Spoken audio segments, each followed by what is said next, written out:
Hello aspirants, welcome to Daily News Analysis. Today the date is 29th January, so let's get started. First is Nitish switches site yet again, so are not important for your exam. Okay, वो सब चलता रहता है.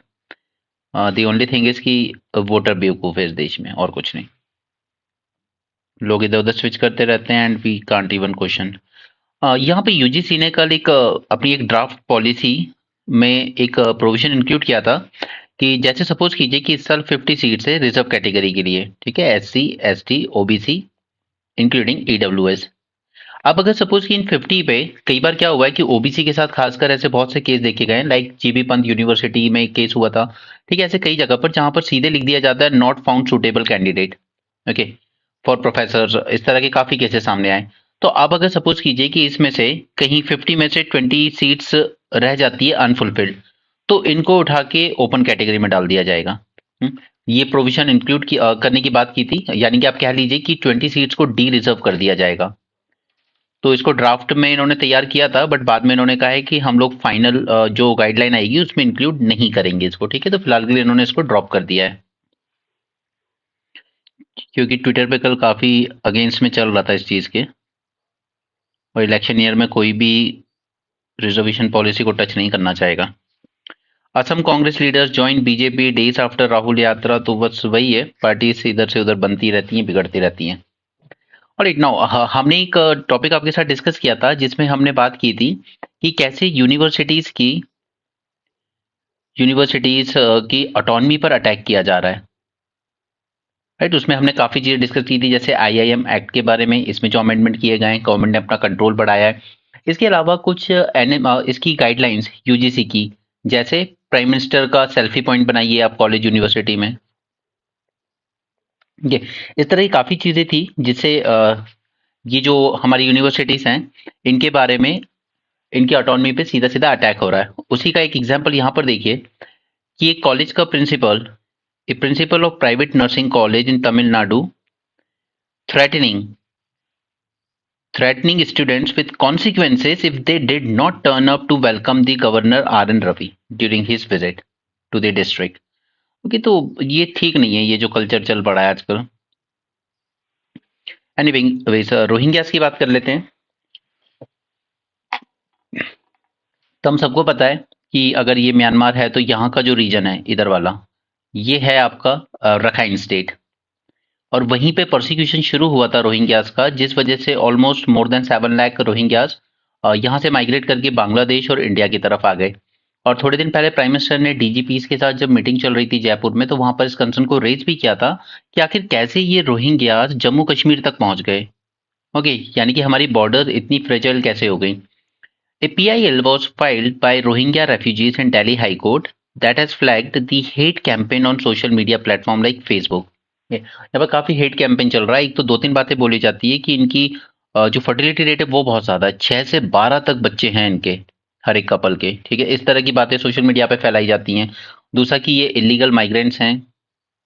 Okay, तो ये लोग कह रहे हैं कि हमें टेररिस्ट और इन्फिल्ट्रेटर, इस तरह की बातें कही जाती है हमारे बारे में सोशल मीडिया पे, तो हमें प्रोटेक्शन चाहिए under right to life of member. अब मैं ये जानना चाहूंगा आपसे कि हमारा constitution under right to life क्या इलीगल माइग्रेंट्स को प्रोटेक्शन प्रोवाइड करता है या नहीं करता है, वो आप बताइए.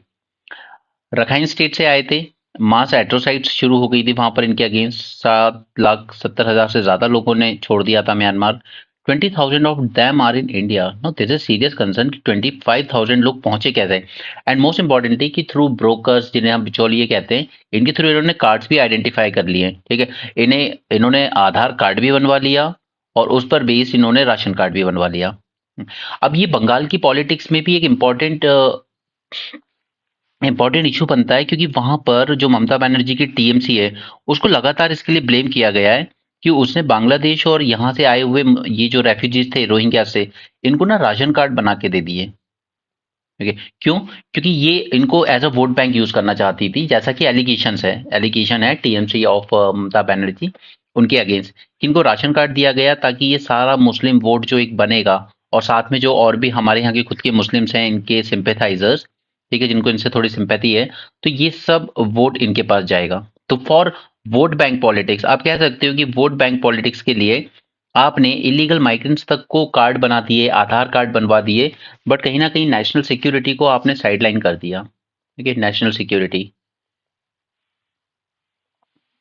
एनीवे, नो, इनकी identity as a refugee seeking safety from UN refugee agency which recognize Rohingyas as persecuted community. अब ये याद रखिएगा कि यूएन रिकग्नाइज करता है इन्हें as a persecuted community. Okay, इन्होंने एक आर्टिकल और लिखा था एक दिन और हमने उसको डिस्कस भी किया था, काफी अच्छा आर्टिकल था।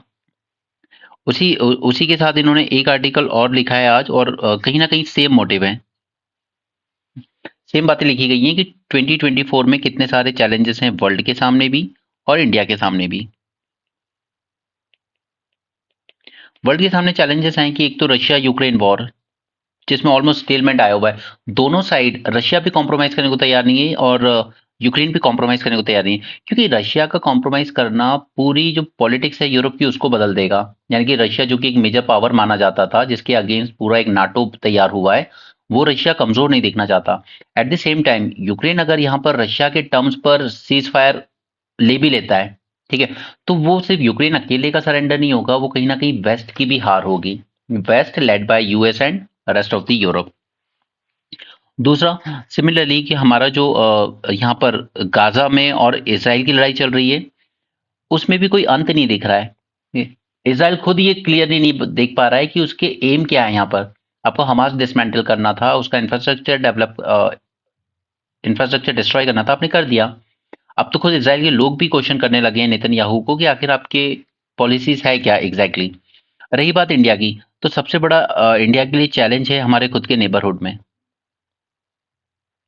ओके, हमारे रिलेशन सभी नेबरहुड कंट्रीज के साथ ठीक नहीं चल रहे हैं, चाहे वो नेपाल हो, इवन भूटान हो, मोस्ट इंपॉर्टेंटली मॉलडीव्स हो। ठीक है, श्रीलंका एंड बांग्लादेश में भी इनडायरेक्टली इन्फ्लुएंस चाइना का अभी भी बहुत ज्यादा है। और लास्टली एक पाकिस्तान के साथ बॉर्डर डिस्प्यूट और दूसरा चाइना के साथ बॉर्डर डिस्प्यूट। ठीक है, कुछ ना कुछ इस पे होता रहता है। तो चैलेंजेस इंडिया के लिए भी बहुत है, इंटरनेशनल लेवल पर भी, और डोमेस्टिक लेवल पर चैलेंज है कि हमारा जो सोशल फैब्रिक है इस वक्त, उसमें पोलराइजेशन बहुत ज्यादा हो चुका है। And this is a election year.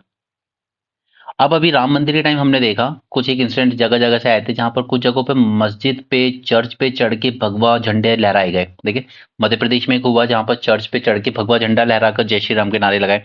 तो ये जो पोलराइजेशन हो चुका है, और आप कह सकते हो कि हैवीली चार्ज एटमोस्फियर बना हुआ है इस ये जो अभी राम मंदिर का इनॉग्रेशन हुआ है, क्योंकि कहीं ना कहीं है कि जो रूलिंग पार्टी है उसने इस रिलीजन को, उसने कहीं ना कहीं रिलीजन में और खासकर राम टेम्पल इशू को अपनी पॉलिटिक्स के लिए यूज किया है।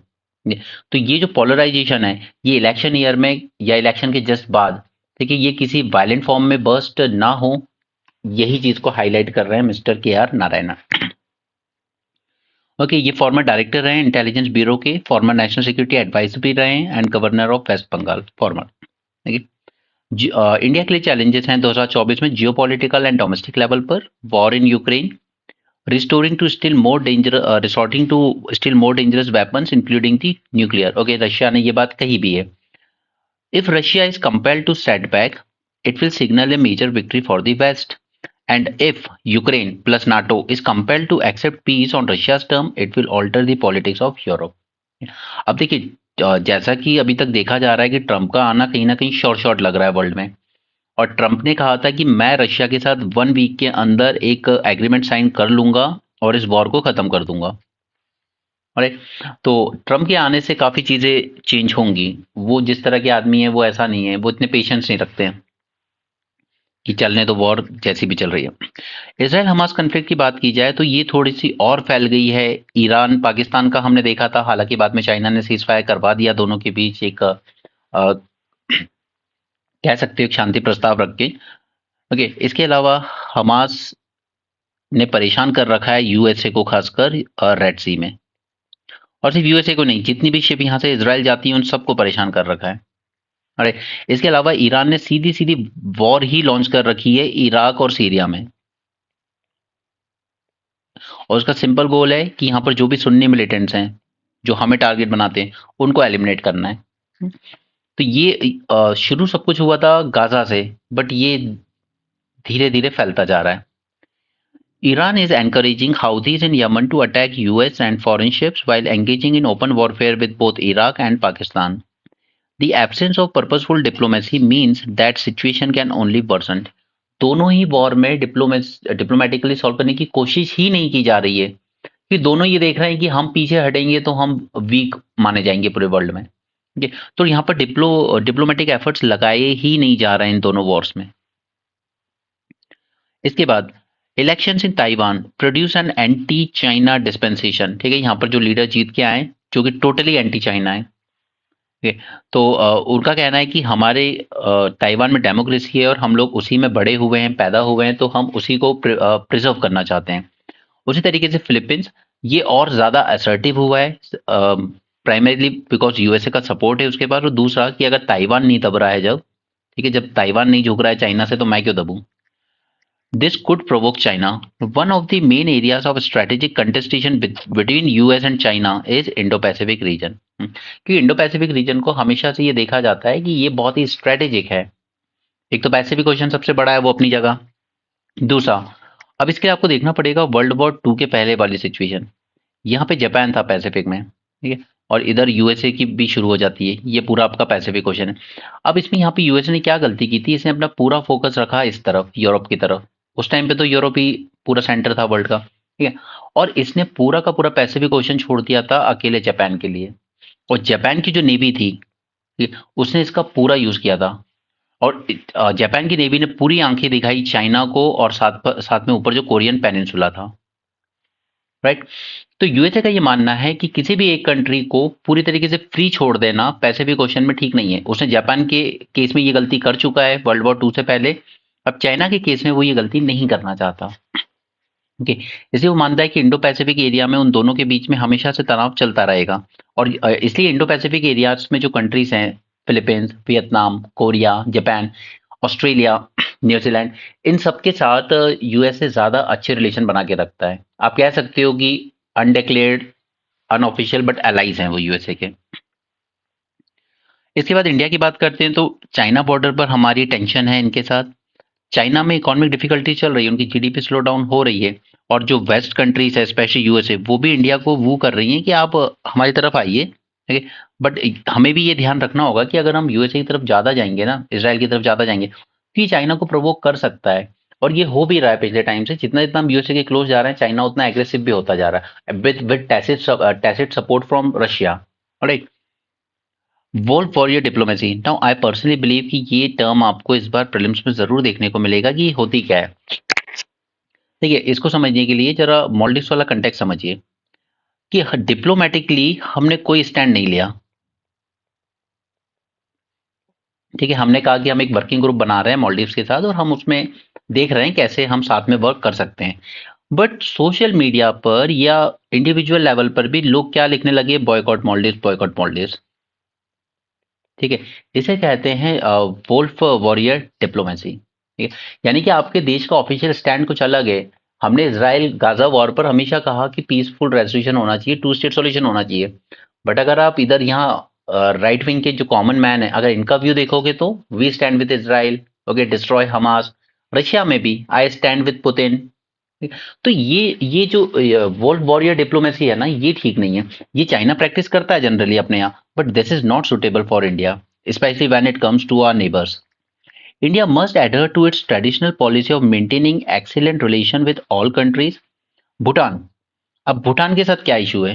देखिए, अगर ये भूटान है, ऊपर है चाइना, तो यहाँ पर हमारी चिकन नेक शुरू हो जाती है, ठीक है, सिलीगुड़ी कॉरिडोर जिसको बोलते हैं।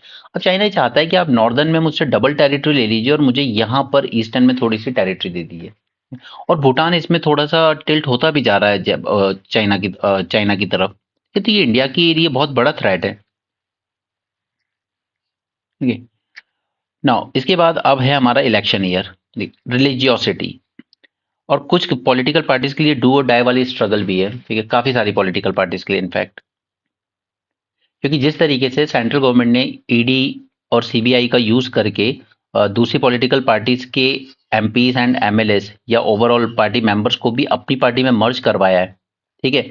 तो ये सीधा सीधा थ्रेट है कि कैसे आप डेमोक्रेसी को नुकसान पहुंचाते हो, कैसे आप वन पार्टी रूल स्टैब्लिश कर रहे हो indirectly by using this machinery.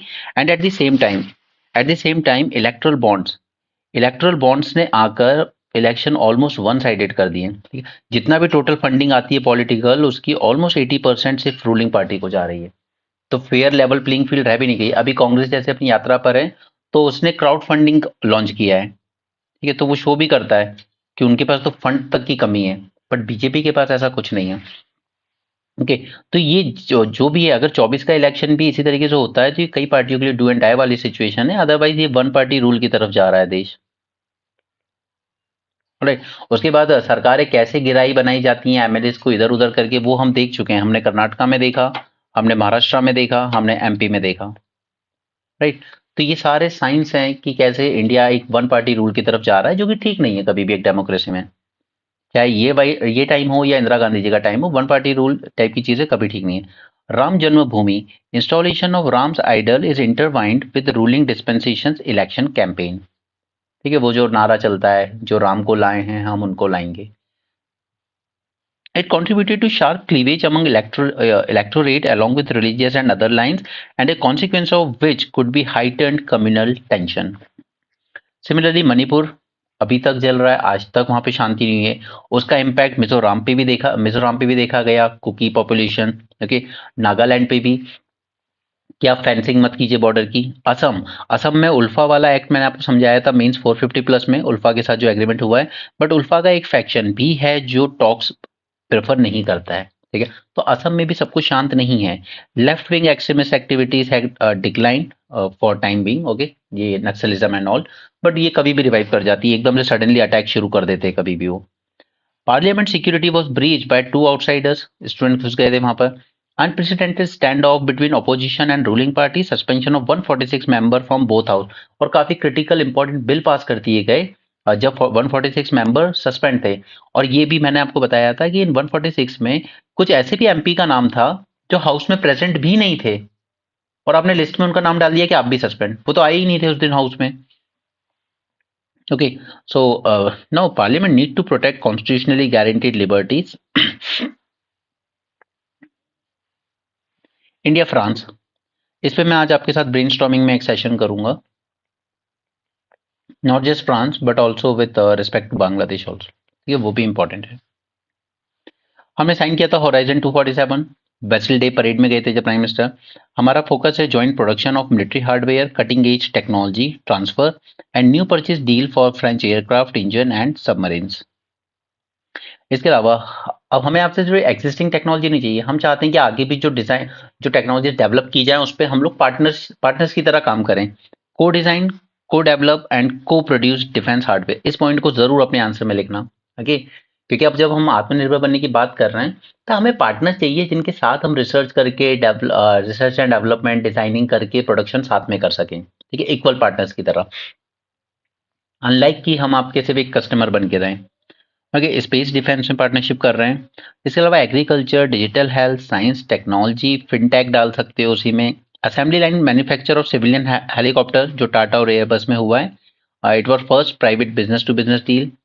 बाकी बातें वही हुई है इसराइल, गाजा, यूक्रेन पर, रेड सी अटैक पर, कि ये सब पीसफुली होना चाहिए। न्यूक्लियर कॉपरेशन कर रहे हैं हम लोग जैतापुर न्यूक्लियर पावर प्लांट में, स्मॉल मॉड्यूलर रिएक्टर। इस पे आपको मेंस में 450 प्लस में लेक्चर फुल फ्लेजेड दिया हुआ है, क्योंकि ये बहुत इंपॉर्टेंट है, ये आपके मेंस का बहुत प्रोबेबल क्वेश्चन बनेगा इस बार, small modular reactor. Next is ICJ ने ऑर्डर तो दिया है बट वो नहीं दिया जैसा कि एक्सपेक्ट कर रहे थे। Despite the absence of explicit call for cease fire के लिए नहीं बोला आईसीजे ने। उसने सिर्फ ये कहा है कि इजराइल पे ऑब्लिगेशन है to prevent the act of genocide, ठीक है। यूएन की हाईएस्ट जुडिशियल बॉडी है आईसीजे। साउथ अफ्रीका लेकर गया था इसको कोर्ट में, making Israel accountable for violations of humanitarian law. ICJ has directed Israel to take effective and immediate measure to ensure humanitarian assistance and basic services to Gaza. कि 15-2 majority से result आया है।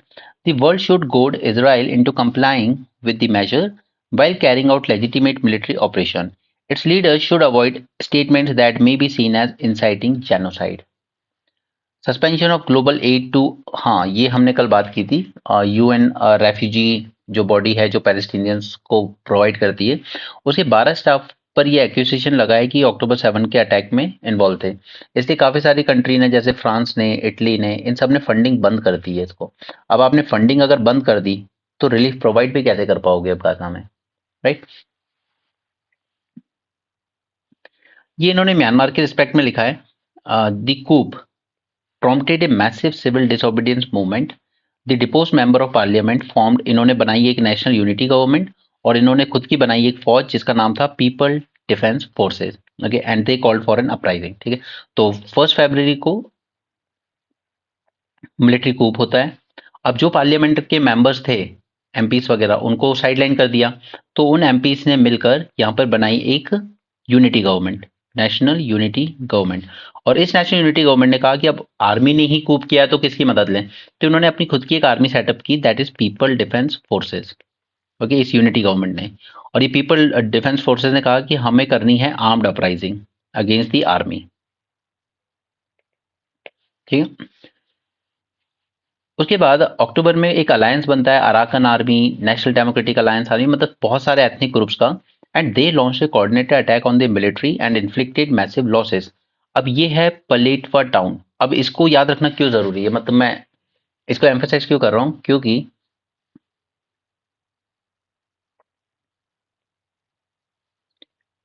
यहाँ बंगाल से हमारा शुरू होता है कलादान प्रोजेक्ट, सी के थ्रू जाता है, ठीक है। यहाँ पर म्यांमार पहुंचता है, फिर यहाँ से रोडवेज के थ्रू और फिर इधर हमारे मणिपुर पहुंचता है। तो ये जो कलादान प्रोजेक्ट है ना, तो उसका म्यांमार में सबसे इंपॉर्टेंट नोड है ये town which is known as Paletwa town, ठीक है, critical node in India Kaladan project. इसलिए इसको याद रखिएगा, कई बार आ सकता है एग्जाम में। इसका कुछ एथनिक ग्रुप्स हैं यहाँ पर। The region inhabited by majority Bamar ethnic community such as Sagaing, Bago and मागवे। जब भी ये 2-3 नाम एक साथ दिखते हैं ना, यूपीएससी अट्रैक्ट हो जाता है इनसे और वो इस तरह की चीजें पूछ लेता है। नाउ, जब आर्मी ने कूप किया था तो उन्होंने कहा था कि हमारा ऑब्जेक्टिव है to strengthen national unity, but national unity तो नहीं, बल्कि और ज्यादा आपस में वो शुरू हो गई लड़ाइयाँ। Now, when international sanctions were diluted in 2010 to 20, the military acquired air and army equipment. But अब ये जो कूप लीडर्स है ना, ये इन्हीं इक्विपमेंट्स को यूज कर रहे हैं अपने ही सिटीजन के against. The coup leaders use fire power even on unarmed civilians. So overall हम कह सकते हैं कि वहां पर पॉपुलर डिसकंटेंट ग्रो हो रहा है लोगों में against the army rule. Okay, there is a growing popular discontent. Reports suggest that military finds it difficult to recruit even from the regions dominated by Bamars, जो कि आर्मी का main part है उनकी, ठीक है। अब वो भी म्यांमार की आर्मी ज्वाइन करने में इंटरेस्ट नहीं ले रहे हैं। इसलिए ये जो एथनिक ग्रुप्स थे ना, इन्होंने आर्मी को पीछे धकेल दिया था, क्योंकि नए रिक्रूट मिल ही नहीं रहे हैं आर्मी को। In the past year, fairly large number of military personnel have surrendered to the ethnic armed organization and PDF. PDF जो अभी शुरू में समझाई। Over 150 Myanmar soldiers moved into India and surrendered. इसलिए म्यांमार की आर्मी कमजोर पड़ रही है, क्योंकि नए रिक्रूट्स उनको मिल ही नहीं रहे हैं, क्योंकि उनके रूल से लोकल इंसान भी परेशान है, ठीक है। भले ही वो उसी एथनिसिटी को बिलोंग करता हो जिसमें आर्मी के मेजोरिटी ऑफिसर्स हैं, ठीक है। तो लोकल्स की लाइफ अच्छी नहीं है, इसलिए वो आर्मी को सपोर्ट भी नहीं कर रहे हैं। अब अगर उसका विद्रोह नहीं कर सकते तो उसमें उसको ज्वाइन ना करके एटलीस्ट को वीक तो कर ही सकते हैं ना। China China has multi-layered strategy to protect its interests. On international platform, China robustly defends Myanmar military. Simultaneously, various ethnic armed organizations on Myanmar northern border have close relationship with China. Beijing was able to get the rebels and Myanmar army to agree to a ceasefire. इसलिए मैं इसको कहता हूँ कि China आजकल वो कर रहा है जो यूएसए करता है, मीडिएटर का रोल। चाहे वो ईरान पाकिस्तान में वापस से टाइस नॉर्मल करवाने की बात हो, ठीक है, या सऊदी अरेबिया और ईरान में डिप्लोमेटिक रिलेशन दोबारा स्टार्ट करवाने की बात हो, या फिर म्यांमार आर्मी और एथनिक रेबल्स में सीज फायर करवाने की बात हो। 3 बार चाइना ने दिखाया है कि मैं एक अच्छे मीडिएटर का काम कर सकता हूँ। यूएस का तो अब वो उस पर बिलीव नहीं करता है, वेस्ट एशिया यूएस पे ज्यादा बिलीव नहीं करता है, क्योंकि उसने जिस तरीके से फुल फ्लेजेड सपोर्ट दिया इसराइल को, लोग अब ट्रस्ट नहीं करते कि ये अनबायस्ड है या न्यूट्रल है। उनको लगता है ये इसराइल के साथ ही है पूरी तरीके से। ASEAN ASEAN has articulated a 5-point consensus but and denied the Myanmar military a place in its summit. तो अभी आसियान समिट जब होते हैं जब म्यांमार को इनवाइट नहीं किया जाता है। थाईलैंड शेयर करता है इसके साथ 2000 किलोमीटर ज्यादा की border and Thailand feel significant influence in Myanmar. Thailand host and engage with Myanmar exile organisation, जो देश से निकाल दिए गए। अब न्यू दिल्ली क्या कर सकता है? We need to consider a more proactive humanitarian approach to provide succour to displaced communities, reduce the inflow of refugees, engage with Myanmar. Okay, लेकिन हमारे लिए 3 पॉलिटिकल रियलिटीज भी हैं। First, discontent against the coup. Myanmar की जनता में discontent तो develop हो रहा है और हमने वहां की आर्मी के कूप को क्रिटिसाइज किया नहीं कभी, क्योंकि हमारे अपने कंसर्न है नॉर्थ ईस्ट में जो इंसर्जेंसी चलती है उसको सपोर्ट ना करने लगे कहीं म्यांमार आर्मी, इसलिए हमने म्यांमार की आर्मी के कूप को कभी क्रिटिसाइज नहीं किया। बट यहाँ पे अब डिसकंटेंट बढ़ रहा है against the coup and there is no sign of abating. Okay, हालांकि आर्मी ने एक बार कहा था कि हम इलेक्शन कराना चाहते हैं on the basis of proportional representation, but फिर वो इनस्टेबिलिटी इतनी बढ़ गई कंट्री में कि इलेक्शन अभी पॉसिबल नहीं है। Second, the resistance to coup has demonstrated considerable resilience over the past year, कि तो यहाँ पर जो एथनिक लोग लड़ रहे हैं इनसे वो काफी भारी पड़ रहा है आर्मी पे। Third, Myanmar today is politically fragmented with military, ethnic armed organization, PDF having varying degree of control in different parts of the country. ये 3 रियलिटीज इंडिया को देखनी होगी और उस हिसाब से अपना अप्रोच प्लान करना होगा, क्योंकि हमें किसी का एक तरफा सपोर्ट नहीं कर सकते हम। आधार बेस्ड पे आइडिया फॉर मनरेगा, ये देखिए इकोनॉमिक एंड पॉलिटिकल वीकली आती है ना आपकी ईपीडब्ल्यू, उसने कुछ रिसर्च की थी ग्राउंड लेवल पे, तो उसने बताया था कि ये जो आधार बेस्ड इनेबल पेमेंट सिस्टम है इसमें बहुत सारी फॉल्ट्स हैं और सेंट्रल गवर्नमेंट ने कहीं ना कहीं नीचे अधिकारियों को परेशान करके रखा है कि आप ज़्यादा से ज़्यादा कार्ड डिलीट कीजिए ताकि हम ये शो कर सकें कि 100% सीडिंग हो चुकी है आधार के साथ।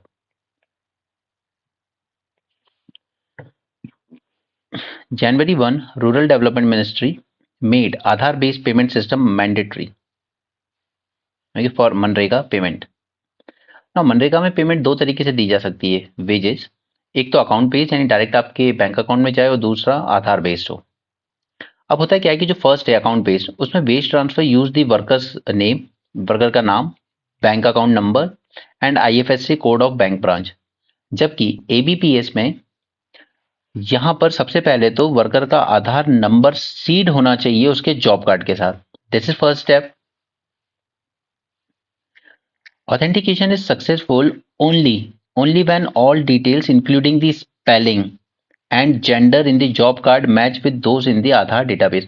अब देखिए स्पेलिंग इसलिए इशू है क्योंकि ये जो आपके जॉब कार्ड हैं या आधार कार्ड है ये सब अलग अलग जगह बन रहे हैं, अलग अलग एजेंसी कर रही हैं, तो उसमें कई बार स्पेलिंग गलतियां हो जाती हैं, ठीक है। और अगर स्पेलिंग मैच नहीं हुई आधार की और जॉब कार्ड की तो आपका ऑथेंटिकेशन नहीं हो पाता है। तो ये फर्स्ट स्टेप है जहां पर गलतियां हो रही हैं।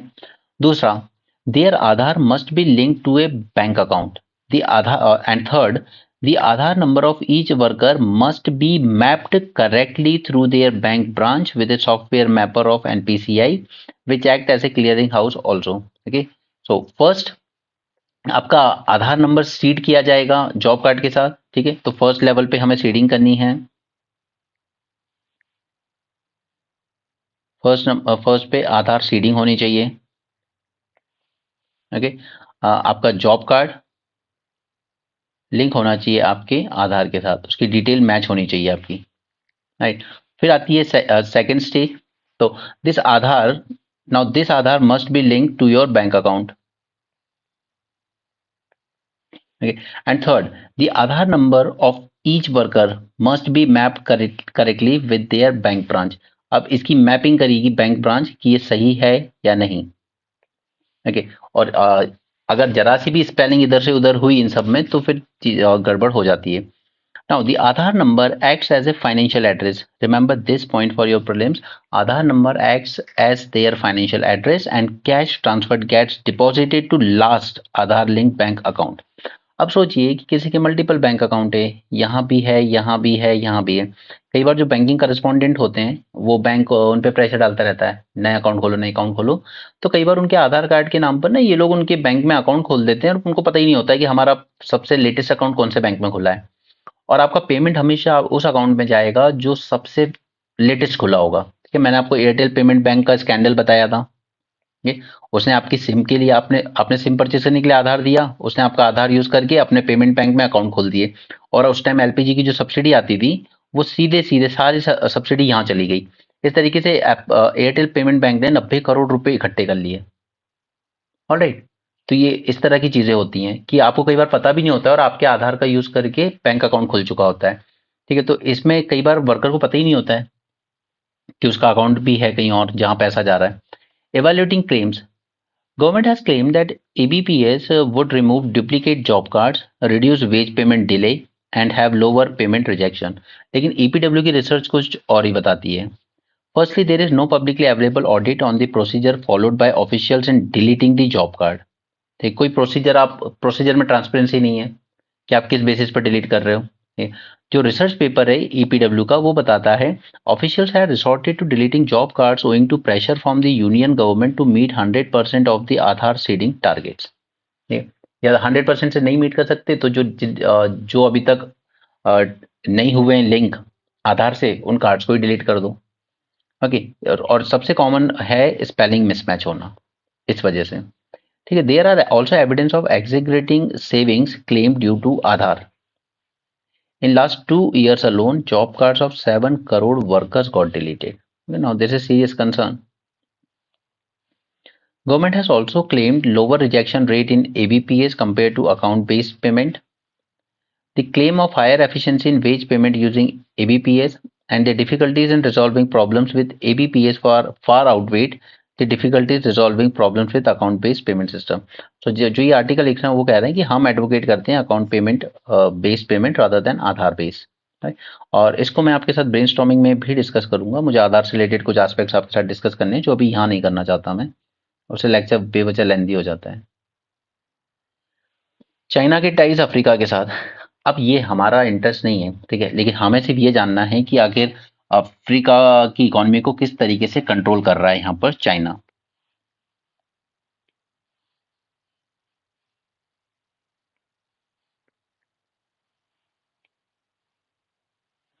Okay, now see 90% of world's cobalt and platinum and 75% of coltan Africa में मिलता है। ठीक है, 90% of cobalt and platinum and 75% of coltan जो कि इलेक्ट्रॉनिक्स में यूज होता है। China has largest refineries in Africa for rare earth elements. इस पे ऑलरेडी 450 में हम लेक्चर कर चुके हैं। Dominance in the mining sector has made even the US dependable on China for key minerals from Africa. ठीक है, क्योंकि सिर्फ इनको माइनिंग करना जरूरी नहीं है, माइनिंग के बाद उसको रिफाइन भी करना जरूरी है। इवन दूसरी देशों में भी जो माइनिंग होती है ना वो रिफाइन होने चाइना ही जाती है, और चाइना ने कई रिफाइनरीज अफ्रीका में भी लगा रखी हैं। Now African alliance has its geopolitical aspiration as well. क्यों? क्योंकि Africa is the largest block almost 54 countries का। ठीक है, तो यूएन जनरल असेंबली जब वोटिंग होती है तो 54 वोट्स हैं अफ्रीका के पास। ओके, जो चाइना के फेवर में मैटर को स्विंग कर सकते हैं, जैसे चाइना इनके साथ बहुत लीनियंट भी रहता है। Africa is the largest block and has power to swing resolutions in contentious issues like South China Sea in China's favour. Africa has been vocal in supporting China की one China policy. Third, strengthening yuan. China is encouraging Africa to trade in Chinese currency, और वो चाहते भी हैं African कि dollar का एक alternative मिले। पांडा बॉन्ड्स वैसी है जैसे इंडिया की मसाला बॉन्ड्स है। ठीक है, मसाला बॉन्ड्स, एलिफेंट बॉन्ड्स, ये सब मैं आपको इकोनॉमी के डिवीजन से इसमें समझा दूंगा। Renminbi stands as an alternative to the dollar. Africa imports largely from China for finished goods. African market बहुत बड़ा मार्केट है चाइना के लिए। Africa young population and cheap labour force support Chinese exports globally and in Africa. Investment, trade and development aid, ये तीन चीजें मिलती हैं अफ्रीका को चाइना से। It is also a source of foreign direct investment. Chinese build infrastructure, industrial parks, it provided employment opportunities. And सबसे important कि China provide करता है इनको advancing hybrid crops agriculture sector के लिए। ठीक है, there is high degree of mutual trust. Chinese disregard for imposing political conditionality on development aid. अब देखिए, वर्ल्ड बैंक, आईएमएफ जब कुछ एड देते हैं ना, एक तो वर्ल्ड बैंक, आईएमएफ दोनों हैं यूएसए के कंट्रोल में। इनका चीफ जो अपॉइंट करता है ना वो यूएसए करता मोस्टली। ठीक है, तो यहाँ पर इनके थ्रू जब ये लोन देते हैं नीचे कंट्रीज को, इवन जब इंडिया को भी दिया गया था 91 में, तो ये जो इनके लोन होते हैं ना ये कुछ कंडीशंस के साथ आते हैं। कि जैसे आपको अपना रुपये डिवैल्यू करना होगा, आपको अपने पब्लिक सेक्टर ऑर्गेनाइजेशंस का प्राइवेटाइजेशन करना होगा। ठीक है। तो ये इस तरह की जो पॉलिटिकल कंडीशंस आती है ना, ये हमेशा डेवलपिंग कंट्रीज या अंडर डेवलप कंट्रीज को परेशान करती हैं कि हमारी सॉवरेनिटी, मतलब हम अपने डिसीजन खुद नहीं ले सकते। ओके, बट चाइना इस मामले में अच्छा है कि वो आपको सिर्फ लोन चाहिए तो वो सिर्फ लोन दे रहा है आपको, वो आपके साथ ऐसी कोई कंडीशनैलिटी इंपोज नहीं करता वेस्टर्न कंट्रीज की तरह। West has voice fear of Chinese investment are predatory, hinting at the debt trap. तो डेट ट्रैप एक रियलिटी है चाइना की, बट मानती नहीं है अभी ये countries. RBI guidelines on state guarantees. अब ये पूरा मैटर काम का नहीं है, मुझे सिर्फ आपको दो तीन चीजें समझानी है। देखिए, एक तरफ है वो बैंक जो क्रेडिट दे रहा है, उसको हम कहेंगे क्रेडिटर। दूसरी तरफ है वो जो लोन ले रहा है, that is principal debtor, right. तो सपोज कर लीजिए यहाँ पे कोई स्टेट का पब्लिक सेक्टर एंटरप्राइज था, ठीक है, जो सरकार का ही काम कर रहा है, तो उसने कुछ लोन रेज किया है यहाँ से। But public sector sector enterprise कितने एफिशिएंट है सब जानते हैं। तो ये हमेशा there is a risk of default. तो बैंक मांगता है इसमें गारंटी। तो इसमें जो आपकी गवर्नमेंट होती है, स्टेट गवर्नमेंट, वो काम करती है श्योरिटी का, ठीक है। तो उसकी जो गारंटी होती है उसी को हम कहते हैं सॉवरेन गारंटी या स्टेट गारंटी, राइट। तो एक तरफ हो गया क्रेडिटर, दूसरी तरफ हो गया डेटर, और बीच में आ गया श्योरिटी यानी कि आपकी गवर्नमेंट, कि अगर ये लोन ये कंपनी नहीं चुका पाएगी, ये स्टेट बॉडी नहीं चुका पाएगी, जैसे एफसीआई है, ठीक है, अगर ये नहीं चुका पाएंगे तो सरकार चुका देगी। एक गारंटी दी जाती है बैंक को। तो आरबीआई ने इसमें कुछ रिकमेंडेशन दिए हैं to address the issues relating to guarantees. तो guarantee is a contingent liability of a state that protects the lender और investor from risk of borrower defaulting. एक तरफ है क्रेडिटर, दूसरी तरफ है प्रिंसिपल डेटर, और थर्ड है श्योरिटी यानी कि सरकार बीच में। It may lead to significant physical risk and burden, ये आरबीआई ने वार्न किया है। On behalf of state owned enterprise, cooperative institution, urban local bodies हो सकती हैं, ये सब लोन लेती हैं और सरकार इसकी गारंटी देती है। The entities are required to pay a guarantee fee to the government, लेकिन इनको एक फी पे करनी पड़ेगी इस गवर्नमेंट को इस गारंटी के लिए, राइट। ये रिकमेंडेशंस क्या है वो अभी जानना जरूरी नहीं है, वो जब मैं आपको इकोनॉमी कराऊंगा उसके साथ ही पक्का बताऊंगा, क्योंकि समझ नहीं आएंगे अभी आपको। एनक्रिप्शन, एनक्रिप्शन क्या होता है? It is the act of changing some consumable information into inconsumable form based on some rules. जैसे व्हाट्सएप पर हमारा एंड टू एंड इंस्क्रिप्शन चलता है, ठीक है। इसमें दो तीन टर्म समझ लीजिए। जैसे फर्स्ट, सिमेट्रिक इंक्रिप्शन, यानी कि सेम की यूज की जा रही है इस इंफॉर्मेशन को एनक्रिप्ट करने के लिए, और बाद में इसी की का यूज किया जाएगा इसको डिक्रिप्ट करने के लिए, alright. It is used to encrypt some information is also the key required to decrypt it. इस सिमेट्रिक की बात हो रही है ना, यानी एक ही की से एनक्रिप्ट किया जाएगा, उसी से डिक्रिप्ट किया जाएगा। एसिमेट्रिक इंस्क्रिप्शन जस्ट अपोजिट हो जाएगा, ठीक है। एनक्रिप्ट जिस की से किया जाएगा उससे कोई अलग की होगी जो डिक्रिप्ट करेगी इसे, ठीक है। That is asymmetric. इसके अलावा encryption in transit means before a message is relayed from the server to you, okay, it is encrypted. जैसे आपने एक मैसेज भेजा, दूसरे पे जाएगा, और बीच में सर्वर है, पहले वो सर्वर के पास जाएगा वो मैसेज, ठीक है, सर्वर के पास, और फिर सर्वर से यहाँ जाएगा। तो एक हो जाता है एनक्रिप्शन इन ट्रांजिट और एक हो जाता है एंड टू एंड एनक्रिप्शन। ये यूजीसी चेयरमैन ने कहा है कि हम नहीं कर रहे हैं वो डी रिजर्व, बस इतनी सी बात है, उसमें कुछ नया नहीं है। फॉरेस्ट राइट, फॉरेस्ट राइट जो एक्ट आया था उसने क्या किया था, उसने ट्राइबल्स को कहा था कि आपको लैंड राइट दिए जाएंगे, ठीक है। अगर आप जनरेशन से वहां पर काम कर रहे हो, या सपोज 75 ईयर से अगर आप कोई लैंड पर कल्टीवेशन कर रहे हो जंगल में, तो वो लैंड आपको दे दिया जाएगा। Implementation of forest rights act 2006 में आया था। इसका पूरा नाम है schedule tribe and other traditional forest dwellers act 2006। ये आपको लीगल राइट प्रोवाइड करता है ओवर द फॉरेस्ट लैंड, और ग्राम सभा को अधिकार दिया गया है right to decide on how best to use the forest land, and any transfer of forest land to for non-forestry use now requires their consent, okay. और इसमें क्लेम रिजेक्ट काफी हो रहे हैं, ठीक है। तो इसका मोटिव तो बहुत अच्छा था इस एक्ट का, बट इसका जो रिजल्ट है वो उतना अच्छा नहीं देखने को मिला है। And don't worry about this as well, I will discuss it in brainstorming. मैं आपके साथ ये 2006 का एक्ट भी डिस्कस कर दूंगा, और इसमें जो शॉर्ट कमिंग्स आ रही हैं वो भी साथ में डिस्कस कर दूंगा। ठीक है, तो वो आपका प्री और मेंस दोनों का काम करेगा, क्योंकि वो लेक्चर आपको मिल जाएगा इधर इन मेंस 450 और ब्रेनस्टॉर्मिंग दोनों में से किसी में मिल जाएगा, एंड 1-2 दिन के अंदर ही मिल जाएगा। यहाँ पर प्रधानमंत्री का ease of justice is right of every citizen, not only ease of justice but also timely justice यार। टाइमली जस्टिस भी उतनी जरूरी होती है। फॉर एग्जाम्पल एमपीपीएससी के स्टूडेंट्स का केस कोर्ट में गया था 2020 में। आज हम 2024 में आ गए हैं और ये केस अभी तक पेंडिंग है 2020 से 2024 तक, राइट। तो सिर्फ ईज ऑफ जस्टिस ही नहीं, टाइमली जस्टिस भी उतनी ही जरूरी है हर सिटीजन के लिए। Ease of justice is the right of every citizen and the supreme court is its medium. यहाँ पे इन्होंने कुछ पैसे सैंक्शन करे हैं प्रधानमंत्री ने to upgrade the physical infrastructure of the court, और इन्होंने 2 इशू भी रेज करे, एक तो लॉन्ग वेकेशंस जो सुप्रीम कोर्ट के जजेस लेते हैं, और दूसरा ये एडजर्नमेंट कल्चर। हर कभी एडजर्नमेंट यार बिना वजह। अब जैसे ये एमपीपीसी के स्टूडेंट की अगर मैं आपको केस बताऊं, आज सरकार का वकील नहीं आया है, एडजर्न कर दीजिए। ठीक है, आज हम ये डेटा नहीं लेके आ पाए हैं, एडजर्न कर दीजिए।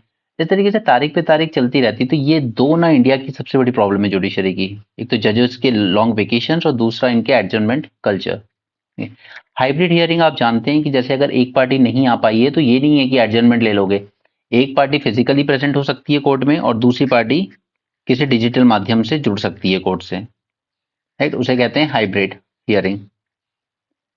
नेक्स्ट इज यहाँ पर खुद जस्टिस ने बोला है, चंद्रचूड़ ने, that independence of judiciary dependent on freedom of each and every individual judge to function in office without pulls of political pressure, social compulsion and inherent bias। अब इनहेरेंट बायस की बात करें तो रिजर्वेशन के मैटर पे हमें एक क्लियर बायस देखने को मिलती है।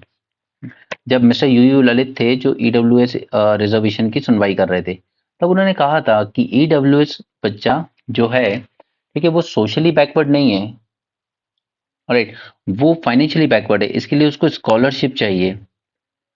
स्कॉलरशिप की ज्यादा जरूरत है रादर देन रिजर्वेशन। और अगर आप स्कॉलरशिप नहीं दे रहे हो, सिर्फ रिजर्वेशन दे पा रहे हो, तो वो कोई मतलब ही नहीं है उसका।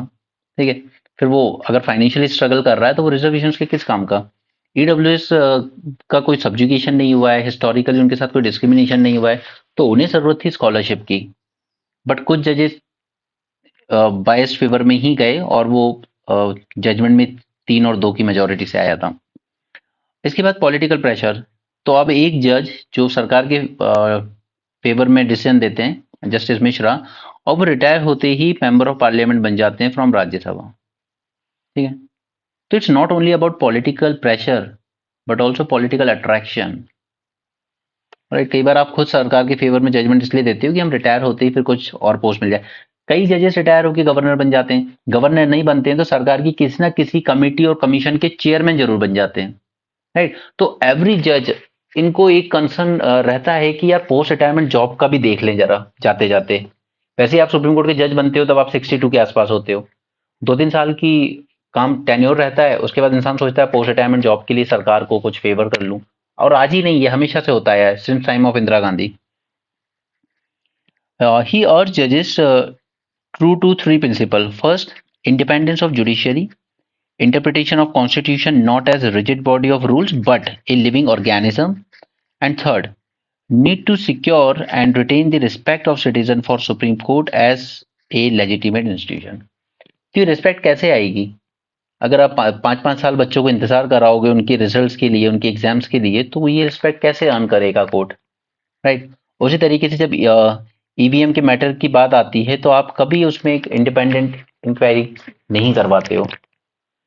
ओके, तो ये जो थर्ड प्रिंसिपल है, कहने सुनने के लिए बहुत अच्छा लग रहा है बट रियलिटी में शायद खुद सुप्रीम कोर्ट भी इसको प्रैक्टिस नहीं करता।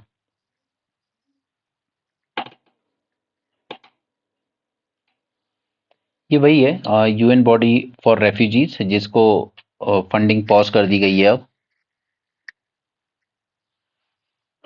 ये 3 कंट्रीज के नाम याद रखिए, Burkina Faso, Mali and Niger. इन तीनों में कूप हुआ है, मिलिट्री रूल है यहाँ पर।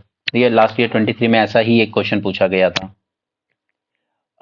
इनका एक अलग से ऑर्गेनाइजेशन है वेस्ट अफ्रीकन ब्लॉक, ये जो इस तरफ की ये जो कंट्रीज है ना साहेल रीजन की, इनका अपना एक ब्लॉक था, तो उससे निकाल दिया गया इनको, निकालने की धमकी दी गई थी, तो फिर इन्होंने खुद ही छोड़ दिया। ये साहेल नेशन है तीनों, ठीक है, मैप में करवा दूंगा मैं जब मैप का रिवीजन कराऊंगा, ठीक है। नाइजर में हुआ था लास्ट जुलाई में कूप, बुर्किना फासो में हुआ है 2022 में, माली में हुआ था 2020 में। All three were suspended from इकोवास and with heavy sanction as well. French military withdrawal from the Sahel heightened the concerns over the conflict spreading southward of Gulf of Guinea. ये हम मैप में लोकेशन देख लेंगे। अब ये news पढ़ के सीरियस से आपके दिमाग में भी वो ख्याल आएगा कि ये दुख खत्म काहे नहीं होता है, बिकॉज अब Nepal China to soon sign an implementation plan of BRI, ठीक है। बांग्लादेश है हमारे तरफ एक, उसने ऑलरेडी BRI ज्वाइन कर रखा है, ठीक है। भूटान है जो ऑलमोस्ट टेरिटरी स्वैप करना चाह रहा है उसके साथ। नेपाल है, एक हमारा खुद का काला पानी इशू चलता है इसके साथ, टेरिटोरियल डिस्प्यूट काला पानी को लेकर। उसके बाद अग्निवीर स्कीम को लेकर वैसे ही नाराज है नेपाल के लोग कि आपने हमारी एक जॉब की ऑप्शन थी वो भी बंद कर दी। ऑलराइट, ऊपर से अब ये नेपाल का BRI प्रोजेक्ट को ज्वाइन करना ऑलमोस्ट सर्टेन है, राइट। दूसरी तरफ है पाकिस्तान, वहां पे ऑलरेडी हमारा जो एरिया हम मानते हैं POK, वहां से CPEC कॉरिडोर गुजर ही रहा है। नीचे है मालदीव्स, वो बिल्कुल चाइना की गोद में जाके बैठा हुआ है। तो हमारा ये दुख खत्म नहीं हो रहा है, ये हमारा खुद के जो बैकयार्ड बोला जाता था इंडिया का, उसमें हमारी हालत ही ज्यादा पतली है इस वक्त।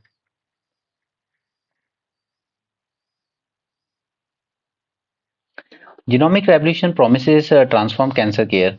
अब देखिए जिनोमिक्स वगैरह, क्योंकि कैंसर जो होता है वो होता है किससे, अल्टीमेटली आपके जीन्स में कुछ दिक्कत हो जाती है, ठीक है, कि सेल्स कुछ ज्यादा ही प्रोड्यूस होने लगते हैं। तो यहाँ पर सिर्फ अभी इतना जानिए, क्योंकि रिसर्च में ऐसा कुछ सामने निकल के आया नहीं है जो हम पढ़ सकें अभी। The point is, cancer is a disease of the genome. It is caused by changes in the gene that cause some cells to divide in an uncontrolled way. These changes can be inherited or acquired. Remember this. Inherited genetic variants form the basis of many hereditary cancers, including breast and ovarian cancer. Advancement in genomic technologies in the past couple of decades, including global initiatives such as Cancer Genome Atlas, has provided a shot in the arm to understand the molecular underpinning of cancer, which in turn have yielded a new generation of therapies that target molecular defects. Okay, तो crux सिर्फ इतना है कि अगर हम genetic science का use करके इन genomes को बेटर स्टडी करके अगर हम यहीं पे कंट्रोल कर सकें कैंसर को, तो हम एक अच्छी थेरेपीज बना सकते हैं इनके इलाज के लिए, ठीक। बाकी इस आर्टिकल में कुछ ऐसा काम का नहीं है। एसिड रेन आपको पता है ये कैसे होती है, sulphur dioxide and oxides of nitrogen, इन दोनों से, ठीक है। And both these are also produce naturally from volcanoes या लाइटनिंग के process, as well as from emissions of transport and power generation. इनसे मिलकर एसिड रेन होती है। एसिड रेन का pH होता है 4.2 to 4.4. When acid rain flows into the river and lake, it can render water inhospitable to some species. In soil, it destroys some bacteria. It affects forest and large ecosystem. Okay. इसके अलावा तो हमें जरूरत क्या है, sulphur के emission, sulphur oxides के emission को कम करने की। और वो कैसे कर सकते हैं, जो प्लांट से एमिशन हो रहा है, जहां इलेक्ट्रिसिटी बन रही है, वहीं पर अगर हम यूज करें फ्लू गैस डीसल्फराइजेशन, ठीक है, जो मैंने बताया था कि अगर हम इस तरह से एमिशन नॉर्म्स स्ट्रिक्ट कर देते हैं, जो कि EU वगैरह में बहुत ज्यादा स्ट्रिक्ट हैं,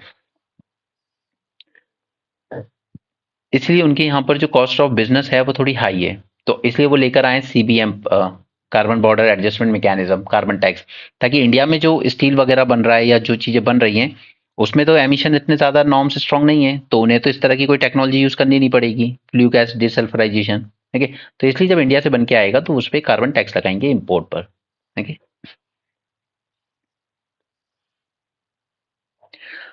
अब देख लेते हैं Indian express.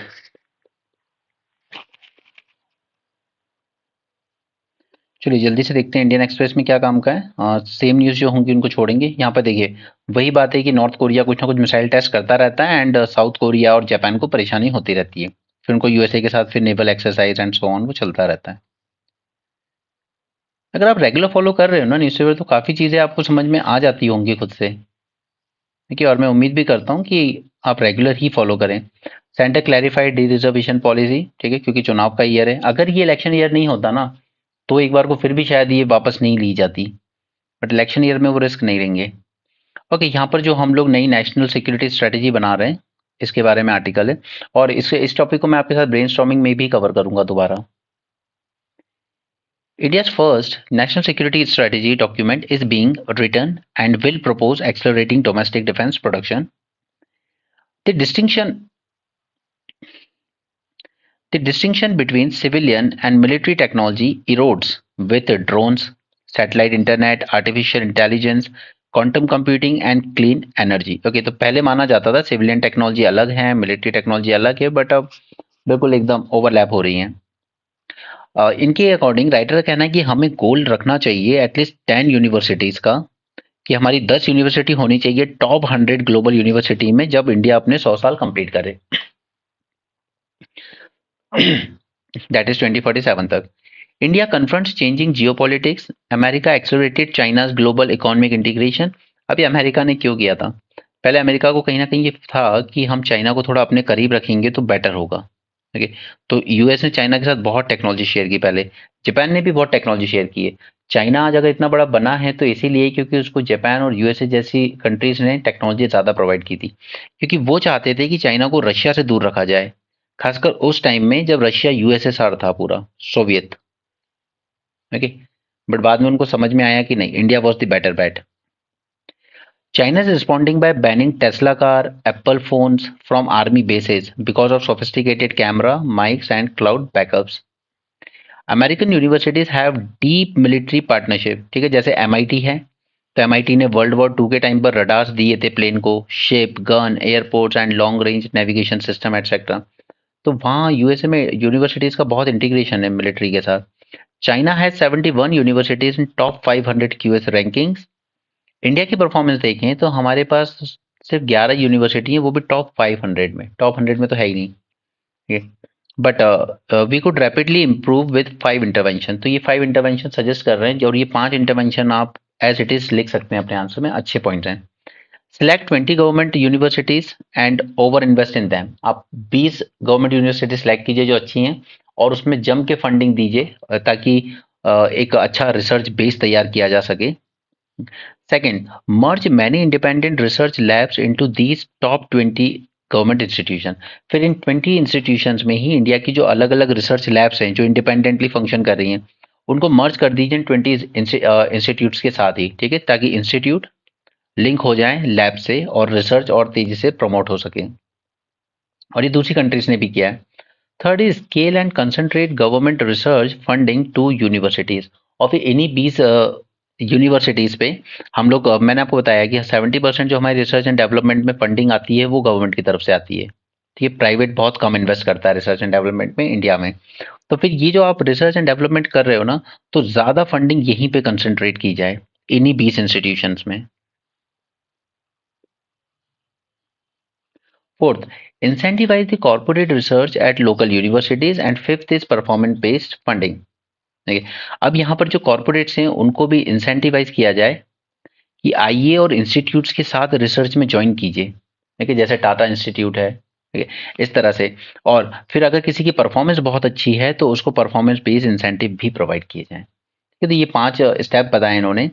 India security space is already transforming with intelligent procurement, spending shift to capital expenditure, lower average soldier age, Agniveer, okay, integrated commands, जो थिएटर कमांड अभी बनाए जाएंगे और ऑलमोस्ट फाइनल हो चुके हैं, cross border strikes, abrogation of 370 Quad partnership etcetera, and propose, अभी propose किया गया है, ये मैंने डिस्कस किया था आपके साथ कि डिफेंस टेक्नोलॉजी काउंसिल बनाया जाएगा headed by prime minister, and इस काउंसिल के अंडर में एक एग्जीक्यूटिव कमिटी भी होगी chaired by chief of defence staff.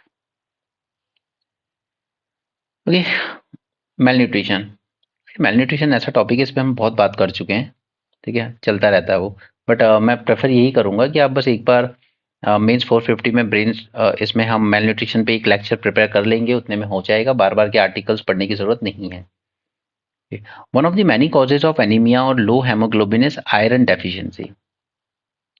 There is a two-way relationship between nutritional deficiencies and certain disorder. Consistent intake of food lacking in essential micronutrients can lead to iron deficiency, anemia, and vitamin A, zinc deficiency, impair immunity. इनकी intergenerational impact देखने को मिलते हैं। अगर mother anaemic है तो वो जो बेबी को बर्थ देगी ना वो भी एनेमिक ही होगा। एनीमिया मुक्त भारत प्लान हमने लॉन्च किया था जिसमें हम आयरन एंड फॉलिक एसिड की टैबलेट्स दे रहे हैं, तो ये एक स्टेप लिख सकते हो जो हमने लिया है। मिड डे मील स्कीम दे रहे हैं ताकि बच्चों को हेल्दी खाना मिल सके, ये स्टेप नंबर 2 लिख सकते हो। Burden of malnutrition is complex and need to be address, diet plays a significant role. अब प्रॉब्लम हमारी डाइट में है। The dietary pattern have shifted from seasonal and varied food to processed and sugar laden alternatives। ये कई बार जो अच्छे बच्चे दिखते हैं ना, जैसे मोटे हो रहे हैं अच्छे से, कई बार वो मोटे जरूर हो सकते हैं लेकिन वो भी अंडर नरिश्ड होते हैं क्योंकि वो प्रोसेस्ड फूड वगैरह ले रहे हैं, तो दिखने में तो लगता है हरे भरे, बट एग्जैक्टली होते नहीं है अंदर से। Which are calorically dense but nutritionally deficient। 46% of South Asia's population lack access to affordable balanced diet। Similarly, 74% of India's population could not afford a healthy diet। तो हमें large scale food fortification programme भी start किया है हमने, but अभी उसमें काफ़ी सारे लूप होल्स आए थे सामने, क्योंकि झारखंड में कुछ ट्राइब्स ऐसे थे जिन्होंने फोर्टिफाइड राइस कंज्यूम किया तो उनको कुछ अलग ही बीमारी होने लगी। ओके, एक टाइम था जब इंडिया में गॉइटर बहुत होता था, तो उसके लिए गवर्नमेंट ने लॉन्च किया national iodine deficiency disorder control programme. और रिजल्ट भी बहुत अच्छा रहा उसका, significantly reduce the goitre rates. Now हम लोग ऐड कर रहे हैं micronutrients to staple such as wheat flour rice edible oil and salt fortification के थ्रू। सिमिलरली हमने लॉन्च की fortified rice kernels. Okay, they often create misgivings. Addressing such concerns require Addressing such concern requires an intensive information, education and communication campaign। Multiple awareness strategies can be adopted to foster greater awareness। तो boring article था in short, उसमें ऐसा कुछ काम का नहीं है। Similarly यहाँ पे मॉलडीव्स की टाइज की बात है। ऑलरेडी हम 450 प्लस में मॉलडीव्स रिलेटेड सारे इश्यूज देख चुके हैं। चाइना's persistent assertiveness in the region। India needs cogent and enduring framework of engagement।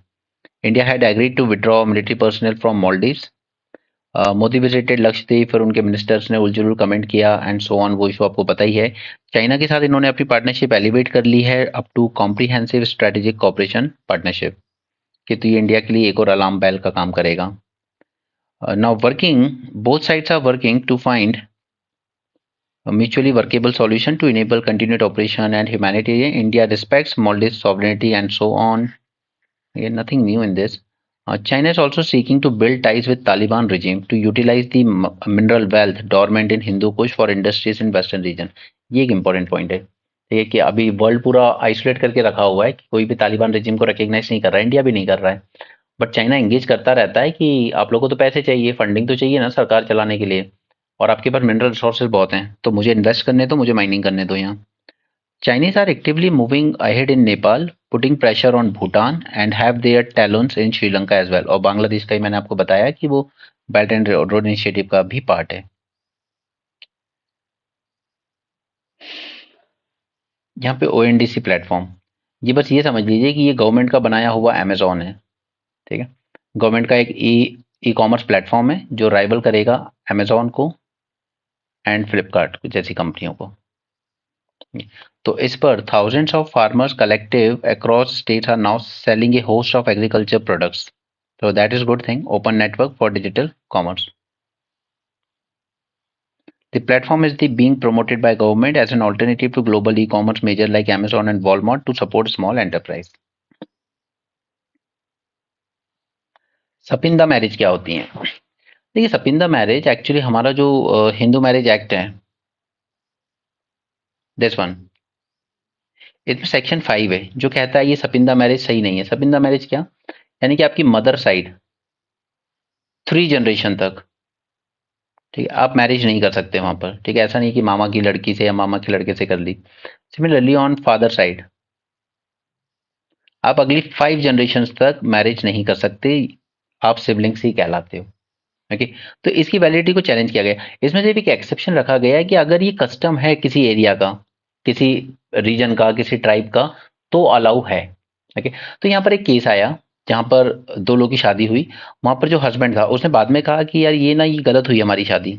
ठीक है, हम लोग तो एक्चुअली ये जो सपिंदा मैरिज है ये गलत है, हम लोग तो सपिंदा मैरिज की कैटेगरी में फॉल करते हैं जो कि गलत हुआ है। लेकिन फिर बाद में वाइफ ने कहा कि नहीं, ऐसा कुछ नहीं है, हमारे यहाँ तो कस्टम है था ये, और पेरेंट्स की मर्जी से भी हुई है। तो इस वाइफ ने फिर चैलेंज कर दिया इस एक्ट के ही सेक्शन 5 को कि ये हमारे आर्टिकल 14 को वायलेट करता है, राइट टू इक्वालिटी को। राइट, तो आपको सपिंदा समझ में आया? ओके, तो कोर्ट ने रिजेक्ट भी कर दिया इस चैलेंज को जो इस लेडी ने दिया था टू सेक्शन 5। ये प्रोहिबिट करता है marriage between the two Hindus if they are sapindas of each other unless the custom or usage governing each of them permit. Okay, sapinda आप समझ गए हैं क्या होता है। एक्सेप्शन देख लेते हैं। एक्सेप्शन, यहाँ पे सिर्फ एक एक्सेप्शन है, दैट इज कस्टम, और ये भी डिफाइन किया गया है in section 3A that it should be practice continuously and uniformly observe for a long time. ठीक है, ऐसा नहीं कि आप आज शादी कर रहे हो अपने किसी सिबलिंग से और कहो कि ये तो हमारा कस्टम है। बताइए, अगर कस्टम है तो आपकी पुरानी जनरेशन ने भी इसको प्रैक्टिस किया होगा ना फिर। Okay, Section 5, it prohibits such marriages unless there is an established custom. It violates the right to equality under Article 14. इस पे चैलेंज किया था इस लेडी ने। Subsidies under Modi 2 not important, क्योंकि पहले गवर्नमेंट ने कोशिश की थी सब्सिडीज रिड्यूस करने की डे बाय डे। ठीक है, हमारे यहाँ सबसे ज्यादा फूड सब्सिडी दी जाती है फूड पर, उसके बाद दी जाती है फर्टिलाइजर पर। तो गवर्नमेंट ने पहले तो पेट्रोल एंड डीजल पर सब्सिडी पूरी तरह खत्म कर दी, फिर धीरे से कैरोसिन पे भी खत्म कर दी बिना अनाउंस किए। राइट, उसके बाद एलपीजी सब्सिडीज खत्म कर दी। तो over over the year subsidy reduce की जा रही थी सब चीज में, लेकिन अब कुछ स्टेट्स ने एलपीजी पे देना शुरू कर दिया है। ओके, तो ये वापस क्यों आया मोदी 2.0 में? ये आया इसलिए, एक तो कोविड, दूसरा वॉर की वजह से फर्टिलाइजर के प्राइसेस बढ़ गए थे, और अब इलेक्शंस आ गए। ठीक, तो कुछ ना कुछ ऐसा होता ही रहता है जिस वजह से सब्सिडी का बर्डन हद से ज्यादा घटाया नहीं जा सकता, क्योंकि सरकार पर subsidy along with salary and pension, ये सबसे ज्यादा बिल इम्पोज करते हैं। तो सरकार पेंशन रिड्यूस करने की बात करती है, तो इसी के लिए लेकर आए कर्मचारियों के लिए न्यू पेंशन स्कीम। ओके, आपको खुद कंट्रीब्यूट करना होगा, फिर इन्वेस्ट करेंगे। न्यू पेंशन और ओल्ड पेंशन स्कीम में डिफरेंस मैं बता चुका हूँ। दूसरा, अग्निवीर लेकर आए कि यार आर्म फोर्सेस में जवानों की उस पर बहुत पेंशन खर्च होती है, तो उसको भी रिड्यूस करने की जरूरत है। सैलरी रिड्यूस करनी है, रिक्रूटमेंट ही कम कर दिया। ये 30 लाख से ज्यादा पोस्ट खाली पड़ी है सेंट्रल गवर्नमेंट के पास, बट नहीं भरना है। सब्सिडी की बात है तो एलपीजी पे खत्म कर दी, पेट्रोल एंड डीजल पे भी खत्म कर दी। इसके अलावा फर्टिलाइजर पे रिड्यूस की जा रही है धीरे धीरे। राइट, पेंशन सिर्फ अग्निवीर मतलब जवानों को देने में थोड़ी दिक्कत है पेंशन, बाकी नेता लोग मल्टीपल पेंशन लेते हैं based on number of terms. ठीक है, अगर 10 बार चुनाव इलेक्ट जीता है ना, तो वो 10 पेंशन लेगा। ठीक, उसमें पेंशन कम करने की बात नहीं करता है कोई। मेलेनिस्टिक टाइगर, इस टाइगर को देखो जरा, काला पीला हो रहा है। ओके, इसका रीजन क्या है? Melanism. It is a genetic condition in which increased production of melanin, a substance in the skin that produces hair, eye, skin pigmentation, result in black or nearly black skin, feather and hair in an animal. ठीक है, इसे pseudomelanistic कहते हैं। ये देखिए, पीला काला पीला काला। तो ये मिलता है सिमलीपाल टाइगरिज्म में, जो कि आता है उड़ीसा में। This is Asia second largest biosphere, इसको याद रखिएगा। Similipal is Asia second largest biosphere and countries only wild habitat for melanistic royal Bengal tiger. ठीक है बच्चे, 2-3 बात याद रखिएगा। Similipal tiger reserve cats live in isolation from other tigers because of which they breed among themselves.